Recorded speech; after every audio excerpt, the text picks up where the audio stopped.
আবার কিছু আছে কথার মধ্যে শিরক। যেমন কেমন আছেন, আপনার দোয়ায় ভালো আছে। কেমন আছেন, আপনার দোয়ায় ভালো আছে। আপনার মায়ের কি অবস্থা, মায়ের অবস্থা ভালো, ডাক্তারটা সময় মতো না আসলে মাকে বাঁচানো যেত না। যাত্রা কেমন ছিল, জার্নি খুব ভালো ছিল, ড্রাইভার অনেক ভালো ছিল, ড্রাইভারের দক্ষতায় অ্যাক্সিডেন্ট থেকে নিশ্চিত অ্যাক্সিডেন্ট থেকে বেঁচে গেছে। আমি না থাকলে কাজটা হতো না, ভাগ্যিস আপনি ছিলেন, না হলে আমার এই বিপদ থেকে রক্ষা হতো না। প্রচুর কথা বলতে গেলে সারা রাত চলে যাবে। কথার মধ্যে বেশি শিরক হচ্ছে। এমনকি অনেক গানের লিরিক্স দেখবেন, তোমাকে ছাড়া বাঁচবো না, তুমি আমার জীবন, তুমি আমার মরণ, এ ধরনের কথা আছে না? আসমান জমিন চন্দ্র সূর্য সব তোমার, তোমার জন্য চাঁদ নিয়ে এসে দিব, চাঁদে বাড়ি বানাবো, কত কথা। এই শিরিক এবং তাওহীদটাকে শেখেন। শেখার পরে আপনি উপন্যাস পড়বেন, কবিতা পড়বেন, গানের লিরিক্সগুলো পড়বেন, দেখবেন যে শিরিক দিয়ে ভর্তি। এমনি এমনি আল্লাহ পাক বিষয়গুলোকে হারাম করেন না, এখানে শিরক আছে, অনেক ক্ষেত্রে কুফরি কথা আছে, অনেক ক্ষেত্রে আবার ভক্তি প্রদর্শন করতে গিয়ে অতি ভক্তি হয়ে যাচ্ছে। আর হারাম ইনস্ট্রুমেন্ট তো আছেই, সব মিলিয়ে বিষয়টা হারাম। তার উপরে আবার এটা আপনার সময় কিল করবে এবং আপনাকে আল্লাহর জিকির থেকে সরিয়ে দেবে। যখন আপনি এগুলোর মধ্যে ডুবে যাবেন, ওই মোমেন্টে আপনি আল্লাহকে ডাকতে পারবেন না, ওই সময়টা ওরা খেয়ে ফেললো। সব মিলিয়ে বিষয়টা হারাম।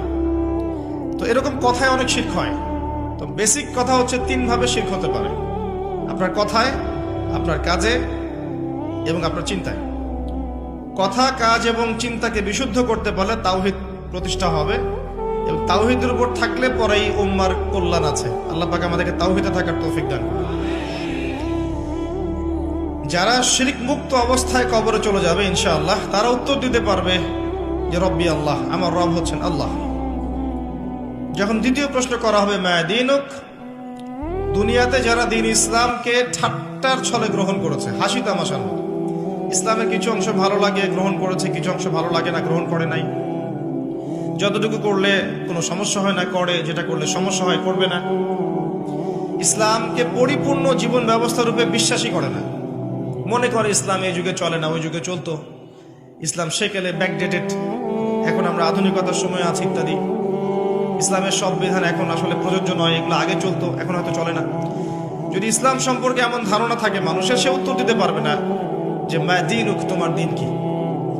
যারা পরিপূর্ণরূপে ইসলামকে গ্রহণ করেছে মননে, ইসলাম একমাত্র জীবন ব্যবস্থা যেটা আল্লাহর কাছে গ্রহণীয়, এবং এখানে প্রত্যেকটা বিষয়ের সমাধান আছে। হ্যাঁ, আমি হয়তো আমল করতে পারছি না বা বাস্তবায়ন করতে পারছি না, কিন্তু আছে ইসলামের মধ্যে, এই আকীদা ঠিক আছে। আমল আপনি করতে পারবেনও না। এখন যে যুগ চলছে, এই যুগে আপনি পরিপূর্ণ ইসলাম পালন করতে পারবেন না। বড় গলায় বলে আসলে লাভ নেই, খুব বড় গলায় বলে লাভ নাই যে আমরা সবাই পরিপূর্ণ মুসলিম। যদি এটাই সত্য হতো তাহলে আমাদের আজকে অবস্থা হতো না। নাসুল্লাহ ফানাসিয়াহুম, তারা আল্লাহকে ভুলে গেছে, আল্লাহ তাদেরকে ভুলে গেছে। অনেক আয়াত আছে, আমি আস্তে আস্তে ওইদিকে যাব। আজকে আমাদের যে অবস্থা পুরো বৈশ্বিক প্রেক্ষাপটে, এর পিছনে আমরা দায়ী। মূলত আমরা ছাড়া দ্বিতীয় কেউ দায়ী নয়। শত্রু, ইসলামের শত্রু যারা, তারা তো শত্রুতা করবেই, তাদেরকে দোষ দেওয়ার তো দরকার নাই। যে আপনার শত্রু, সে শত্রুতা করবে, সিম্পল। আমরা আমাদের কাজের কারণে যখন ওদেরকে সুযোগ করে দিয়েছি, তখন আমরা সবচেয়ে বড় অপরাধী। আলাইকুম আনফুসাকুম, আল্লাহ পাক বলেছেন, তোমরা নিজেরা নিজের নফসের আগে খবর নাও, নিজের নফসকে ঠিক করো। লা ইয়াদুররুকুম মান দাল্লা, যারা পথভ্রষ্ট হয়ে যাবে, এদের পথভ্রষ্টতা তোমাদের কোনো ক্ষতি করবে না। ইন ইহতাদাইতুম, যদি তোমরা হেদায়েতের উপর থাকো, যদি তোমরা পরিপূর্ণ হেদায়েতের উপর থাকো, তাহলে যারা পথভ্রষ্ট হয়ে যাচ্ছে বা গেছে, এদের পথভ্রষ্টতা তোমাদের কোনো ক্ষতি করবে না। ইলাল্লাহি মারজিউকুম জামিআন, তোমরা সবাই একসময় আল্লাহর কাছে ফিরে যাবে। ফায়ুনাব্বিউকুম বিমা কুনতুম তা'মালুন, আল্লাহ পাক জানিয়ে দেবেন তখন তোমরা কি করেছে। এই আয়াতের মধ্যে সব কারণ এবং ওষুধ দেয়া আছে, সিচুয়েশনের কারণ দেয়া আছে, যে আমরা নিজেদের ফিকির করা বাদ দিয়েছি, সবসময় অন্যের ফিকির করি, অন্যের সংস্কার, অন্যের ইসলাহ, অন্যের দোষ ধরা, অন্যকে উন্নতি, অগ্রগতি, প্রগতি, এগুলো চিন্তা করি, নিজের বেলায় খবর নাই। প্রথম কারণ আমাদের আত্মশুদ্ধি নাই। প্রথম মেজর কারণ আত্মশুদ্ধি নাই। আমি যে বলছি আমারও নাই। বড় গলায় কথা বলা সহজ, বাস্তবতা হচ্ছে এই, আমরা প্রত্যেকেই অপরাধী।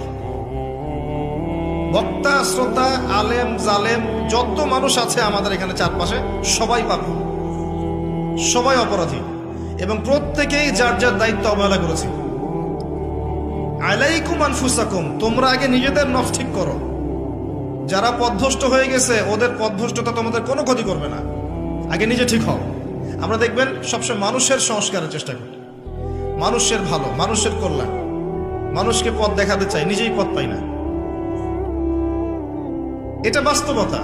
দেখবেন পৃথিবীতে মুসলিমদের যতগুলো কান্ট্রি আছে, যত সামরিক বাহিনী আছে, যত অস্ত্র আছে, যত সম্পদ আছে, যত জনবল আছে, এটা পৃথিবীর অন্য কোনো জাতির নাই, কোনো জাতির নাই।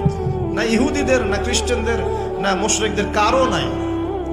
মরক্কো থেকে নিয়ে দেখবেন ইন্দোনেশিয়া পর্যন্ত পুরো চেইন, মনে হবে একটা চেইন রাষ্ট্র, সব মুসলিমদের, সবাই মুসলিম।